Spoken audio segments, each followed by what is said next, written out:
Okay, mga kapriyon. Mayroon tayong tips sa mga troubleshooting. Kasi usually sa mga technicians, ito ganitong setup. Ito nasa room. At ito nasa malayong lugar. Either nasa rooftop or nasa malayo itong outdoor na ito. Ang mangyayari niyan, i-on ng technician yan. I-on mo, pre. I-on na yan. Tak. Tapos, on mo, paandarin mo. Di pinaandar na. Yan. Yan, pinaandar na ngayon. No, umandar na to, ha? Yan, umandar na yan.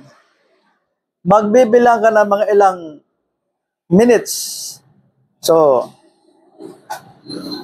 dapat within the period of 5 to 10 minutes, aandar na tong outdoor. Natural, pag hindi umandar, pag ginanyan mo, nasa loob ka ng court up, hindi lumalamig. Ibig sabihin, hindi umaandar yung outdoor, yung compressor. Pupunta kayo ngayon sa outdoor. Ito na ang titirahin ng karamihan. Usually talaga mga kapriyon, pag ang indoor umaandar at outdoor hindi po umaandar, talagang normal na ginagawa ng mga technicians, pupunta yan sa outdoor. So, ganito na yan. Ang gagawin nila, susundutin nila ito, pag, yan, line 1, LN, ayan, mayroon yan, 220 yan. Ito, ayan, yan, mayroon. Ito, wala. Yan, mayroon, ha? So, ang iba dyan, pag hindi ito, walang contact ito, sasabihin either board o kaya communication wire, ha? Para ma-confirm, tulad ng analysis nito, ang sabi niya, may putol sa communication wire. Yung isa naman, sira yung printed circuit board. Para hindi tayo mapahiya mga kapriyon, ganito lang ang style dyan, ha? Ganito lang.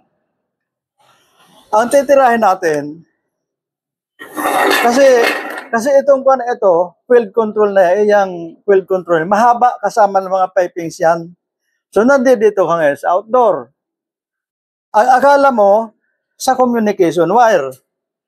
Para ma-eliminate mo ang suspitsa mo na communication wire, dumirekta ka dito sa terminal block. Ito, ayan, ha? Dumirekta ka dito. Sabihin mo na parang ganito, kapriyon, ha? Para wala ka ng kaduda-duda kung outdoor ba, kung communication ba, kung field control ba ang problema mo, para mawala na yung suspitsa mo sa communication wire. Dito ka na mag-testing mismo, dito sa terminal block na ito, ha? Okay. Saan mo yan, ha? Line 1. Yung line 1, matik yan. Given na yan, may 220 yan. Pero ang tanong, itong trigger mo, ito yung galing sa communication circuit. Kaya nga may tawag na communication wire, Ito. Ayan, wala. Ibig sabihin, walang output. Pag ginanyan mo, mayroon. Pag doon sa outdoor wala, dito ang problema mo sa communication. Pero kung hindi ka pumunta dito sa terminal block na ito, ang suspitsa mo dahil nasa outdoor ka, either communication wire or itong PCB board, walang signal na lumabas. Kaya nga, para sigurado mga kapriyon, ito yung the best na troubleshooting procedures. I-eliminate mo na itong communication wire mo, itong field control wiring, para wala ka ng duda dyan. Dito ka na. Ayan, ha? Ayan. Ayan. Mayroon. Ibig sabihin, may power na yan. Baliktarin mo. Di ba? Wala. Baliktarin mo. Wala. Pero dito mayroon. Ibig sabihin, may power na ang communication wire mo. Ngayon, pag hindi pumalo yun doon at may power, dito ka sa communication. Kasi ganyang procedure, wala ka ng kaduda-duda eh.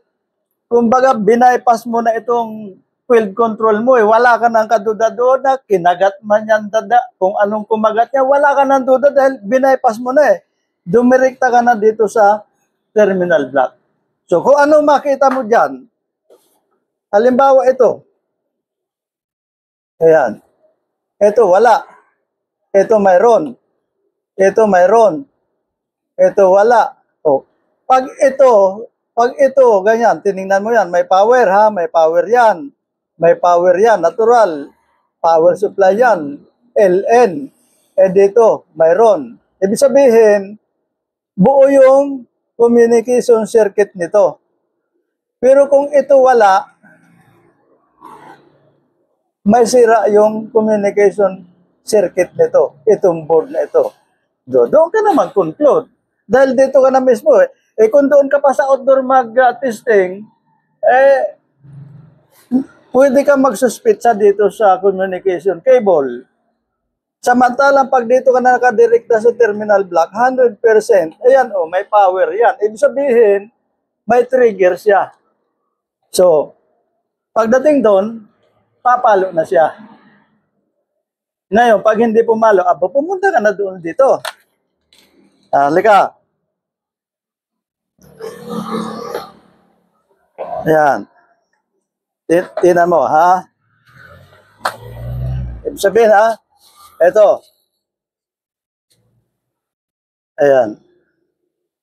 May power ka na dyan. Ayan, di ba? May power na. Ibig sabihin, may trigger na lumabas doon sa communication circuit. Kaya pag tinusok mo yan, papalo na. Di ba? Papalo na yan. Ganun lang kasimple yan, mga kapre yun, ha?